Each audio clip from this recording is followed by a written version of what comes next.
Америк нэгдсэн улсын дээд шүүх төрсөн даруйд иргэншил олгох эрхийг хэвээр үлдээлээ.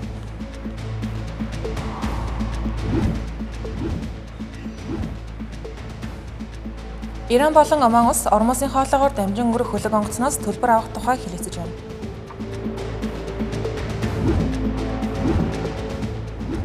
Өмнөд Америкийн орнуудын чөлөөт худалдааны хэлэлцээрт Япон улс нэгдэж магадгүй.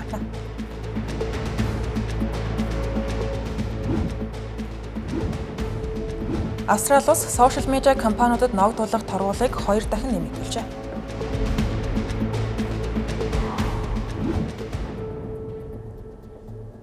Оройн үзэгчтэй Тэнгэр телевизийн олон улсын оройны гадаад мэдээний тайм хөтөлбөр эхэлж байна. Анхаарлаа хандуулна.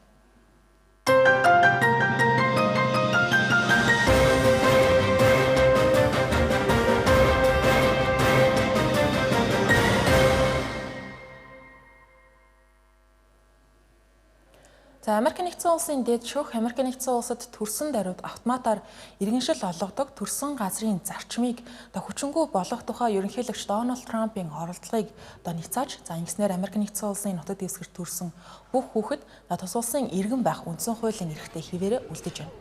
Төрсөн газрын зарчим гэж юу вэ тухайд үндсэн хуулийн 14-р нэмэлт өөрчлөлтөнд суурилдаг. Энэ зарчмын дагуу Америк нэгдсэн улсын нутаг дэвсгэрт төрсөн бүх хүүхэд эцэг эхийнх нь иргэншил цагаачлалын статусаас үл хамааран автоматар Америк нэгдсэн улсын иргэн болдог байна. Энэхүү зарчим 1868 оноос хэрэгжиж эхэлсэн. Өөрөөр хэлбэл өнөө хүртэл Америкийн иргэншлийн тогтолцооны үндсэн зарчмын нэг хിവэрэ байсан гэсэн үг. Харин Дональд Трампын гаргасан захирамжаар Америк нэгдсэн улсад хууль бусаар оршин суугч болон төр оршин суугч гадаадын иргэдийн хүүхдэд хүүхдэн төрсөн даруйд иргэншил олгохыг зогсоохоор төлөвлөж байсан. Харин дээд шүүхийн ерөнхий шүүгч Джон Робертсийн тайлбарлаж байгаагаар энэхүү захирамж нь Америк нэгдсэн улсын үндсэн хуулийн 14-р нэмэлт өөрчлөлтийг зөрчсөн гэж дүгнсэн байгаа юм. Тэгэхээр иргэншил гэдэг нь тухайн хүний бүх эрхийн үндэс бөгөөд улс төр нийгмийн үйл ажиллагаанд бүрэн оролцох боломжийг олгодог. 14-р нэмэлт өөрчлөлтийн зохиогчид анх энэхүү эрхийг Америк нэгдсэн улсын нутагт төрсэн хүн бүрт баталгаажуулсан. Бид өнөөдөр энэ амлалтыг хിവэр хадгалж байна гэж хэлсэн байна. Дээд шүүхийн 9 шүүгчийн 6 төрсэн газрын энэхүү зарчмыг дэмжиж 3 эсэргүүцнээр энэхүү дүгнэлт батлагдсан. Олонхын талд ерөнхий шүүгч Джон Робертс, либерал чиглэлийн 3 шүүгч, мөн консерватив чиглэлийн Эми Кони Барретт болон Брэд Каванер нэгдсэн байна. Консерватив шүүгчид болох Кларенс Томас, Нил Горсон болон Самуэль Алита нар эсэргүүцэж энэхүү шийдвэрийг ноцтой алдаа байлаа гэж шүүмжилж байна. Түүнчлэн ерөнхийлөгч Дональд Трамп дээд шүүхийн шийдвэрийн дараа олон нийтийн сүлжээгээр дамжуулан улс орны хувьд маш харамсалтай шийдвэр гарсан байна гэж шүүмжилж төрсөн даруйд иргэншил олгох асуудлыг Конгресс хууль батлан өөрчлөх ёстой гэж уриалсан байна. Гэхдээ энэ уриалга хэр газар авах вэ гэдэг нь одоогийн байдлаар бол тодорхойгүй байна. Дашин дуртагт дээд шүүх өнөөдөр өөр хэд хэдэн чухал шийдвэрүүдийг гаргасан талаар товч мэдээллээ. Тухайлбал мууч улсуудад трансгендер эмэгтэй тамирчдыг охид эмэгтэйчүүдийн спортын баг уралдаан тэмцээнд оролцохыг хязгаарлахыг зөвшөөрсөн байна. Мөн улс төрийн намуудын сонгуулийн кампанит ажилд нэр дэвшигчтэй хамтран зарцуулах хөрөнгийн хязгаарлалтыг цуцалсан байна. Цаашид ирэх шүүхийн улиралд хагас автомат бөг хоригдсан муж олон орон нутгийн хуулиуд үндсэн хуулийг зөрчсөн эсэхийг хэлэлцэхээр болсон байна.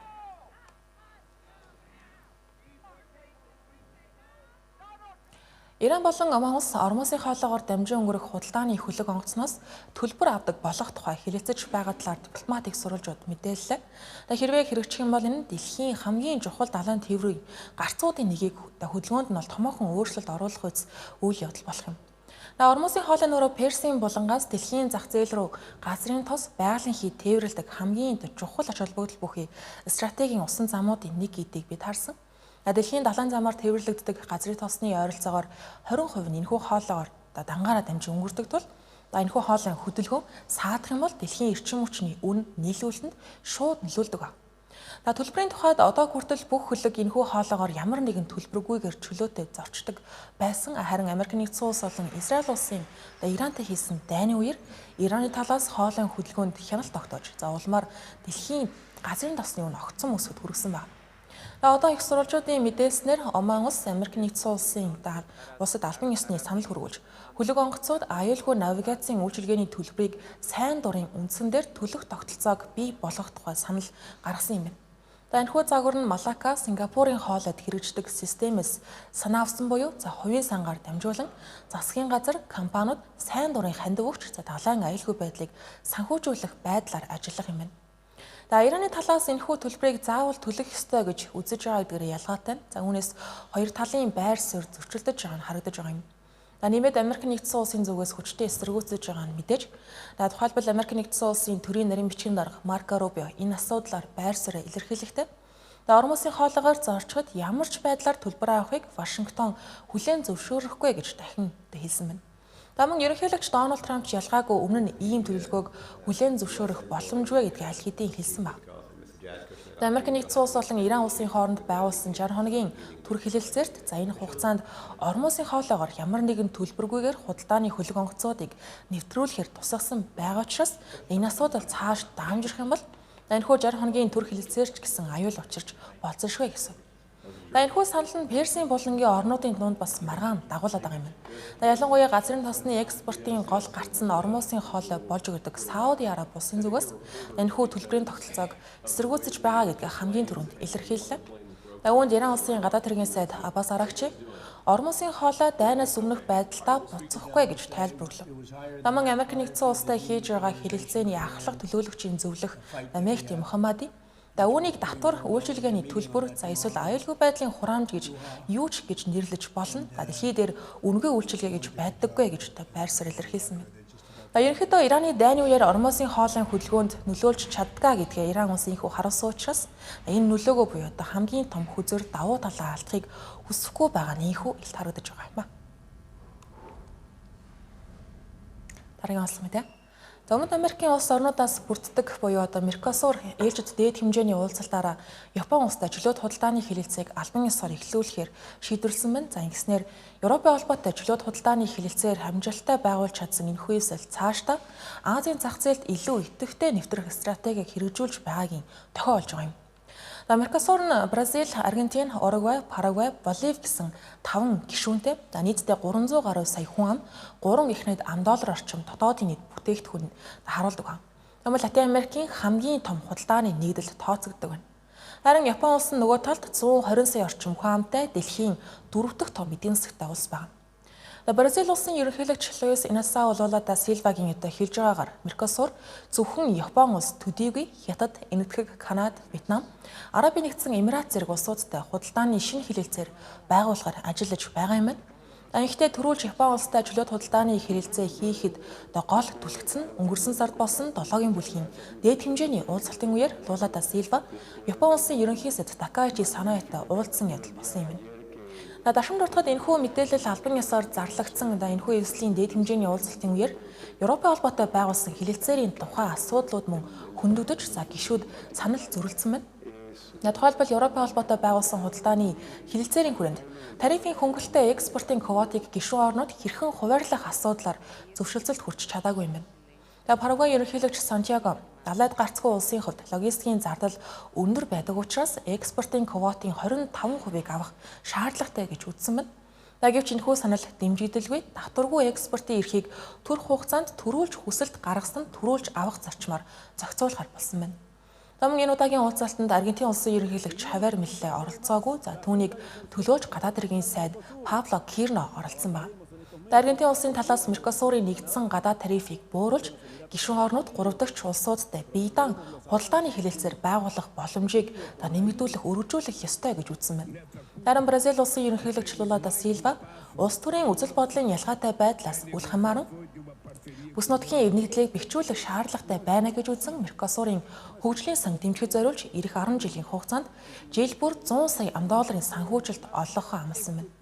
Энэхүү уулзалтын төгсгөлд Парагвай улсын зүгээс энэхүү байгууллагын эвслийн ээлжид даргаллыг Уругвайд шилжүүлсэн. Уругвай улсын ерөнхийлөгч Ямандо Орси ирэх 6 сард илүү орчин үеийн илүү нээлттэй байх зарчим баримталж ажиллана гэдгээ мэдгдлээ.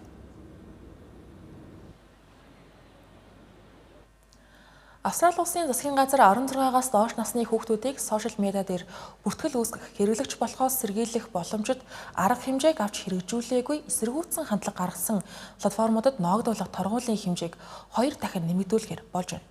Өнгөрсөн оны 12 дугаар сард Австрали улс нь 16-аас доош насны хүүхдүүдийг сошиал сүлжээ ашиглахыг нь хориглосон дэлхийн анхны улс болж TikTok, Alphabet-ийн YouTube, Meta-гийн Instagram, Facebook зэрэг платформудад нэвтрэх эрхийг нь хаасан байна. Гэхдээ энэхүү хууль үр дүнгээ төдийлөн өгөхгүй хүүхдүүдийн дийлэнх нь хоригоос үл хамааран эдгээр платформыг хэрэглэсэн хэвээр байгаа юм байна. Тухайлбал өнгөрсөн оны 12 дугаар сарын 10-ны байдлаар платформудад бүртгэлтэй байсан 10 хүүхдийн 7 нь одоо хүртэл Facebook, Instagram, Snapchat, TikTok-т байсаар байгаа юм байна. Тиймээс хүүхдүүдийг хэрэглэгчийн бүртгэл үүсгэхээс урьдчилан сэргийлэх шаардлагатай арга хэмжээг аваагүй нийгмийн сүлжээний платформудад ноогдуулах торгуулийн дээд хэмжээг 99 сая Австрали доллар болгон 2 дахин нэмэгдүүлэх хуулийн төслийг энэ 7 хоногт парламентод өргөн мэдүүлэхээр болсон байна. Энэхүү нэмэлт өөрчлөлтөөр Австралийн захин орчны аюулгүй байдлыг хямдаг байгууллагын тэргүүн eSafety-гийн комиссар Julie Inman грантын бүрэн эрхийг нэмэгдүүлж нийгмийн сүлжээний платформуд Австралийн хууль тогтоомжийг мөрдөж байгаа эсхийг шалган хяналт тавих зорилтоор мэдээлэл холбогдох баримт бичгийг шаардлагатай үед гаргуулж авах эрхтэй болох юм байна. Ингэснээр 16-аас доош насны хүүхдүүд хоргийг хэрхэн тойрон гарсаар байгаа тухай нийгмийн сүлжээний платформуудын гаргаж байгаа хариу тайлбар мэдээллийг албан ёсоор шалгаж бодит эсхийг нь нэгтлэх юм байна. Австралийн парламент 2024 онд уг анхны хуулийн төслийг олонхын дэмжлэгтэйгээр баталсан хуулийн зохицуулалтанд хамрагдсан нийгмийн сүлжээний платформудад энэ хоргийг хэрэгжүүлэх бэлтгэл хангах зорилгоор 12 сарын хугацаа олгож байсан байна.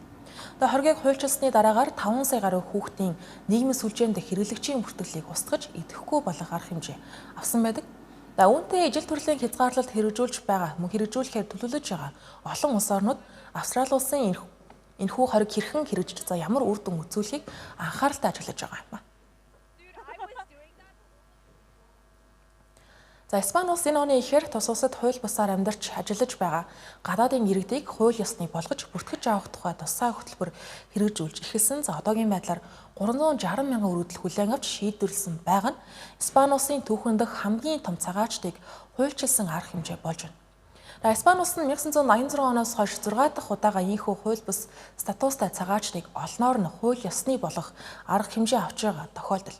Үүний өмнөх томоохон хөтөлбөр нь 2005 онд хэрэгжиж 576,500 хүний эрх зүйн байдлыг хуульчилж байсан бол энэ удаагийн хөтөлбөр түүнээс ч өргөн хүрээг хамрах төлөвтэй байгаа юм.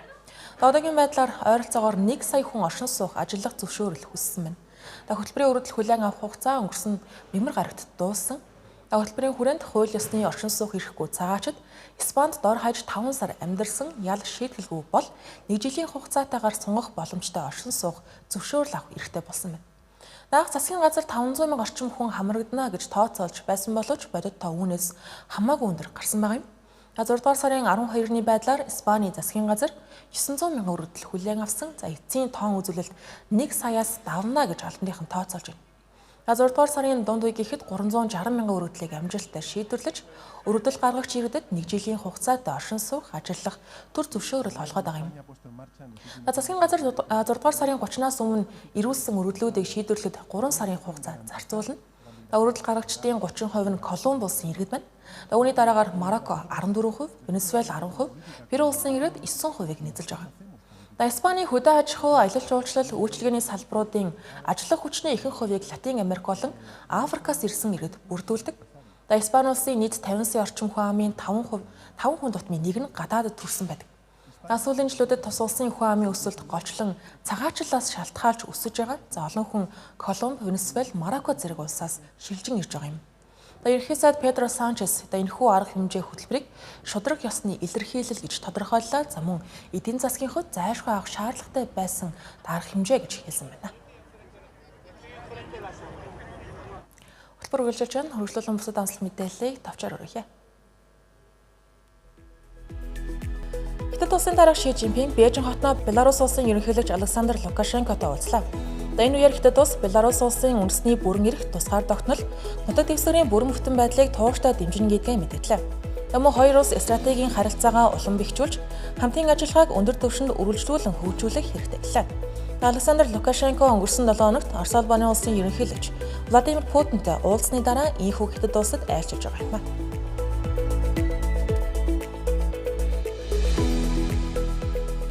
Өмнөд Африкийн томоохон хотуудад олон мянган хүн бичиг баримтгүй цагаачдыг эх орноосоо гарахыг шаардсан жагсаал зохион байгууллаа.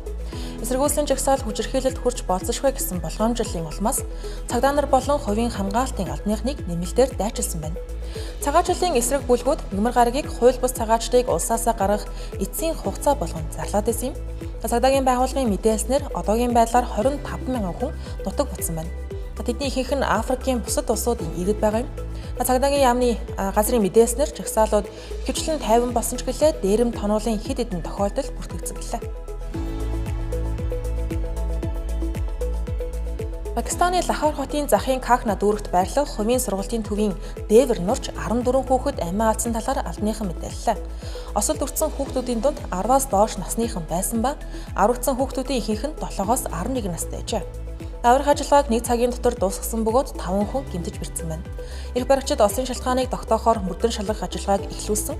Урьдчилсан шалгалтын хүрээнд 2 хүнийг саатуулсан байна.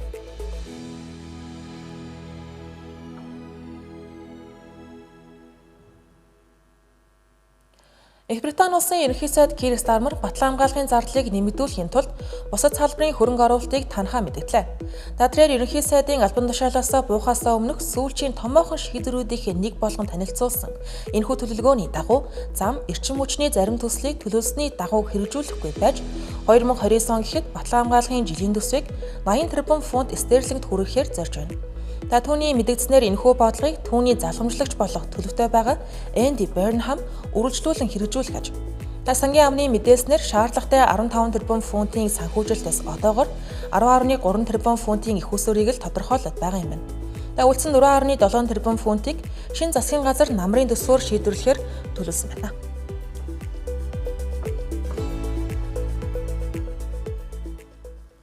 Орон гадаад мэдээг мань хүлээн авсан баярлалаа. Сайн хамраарай.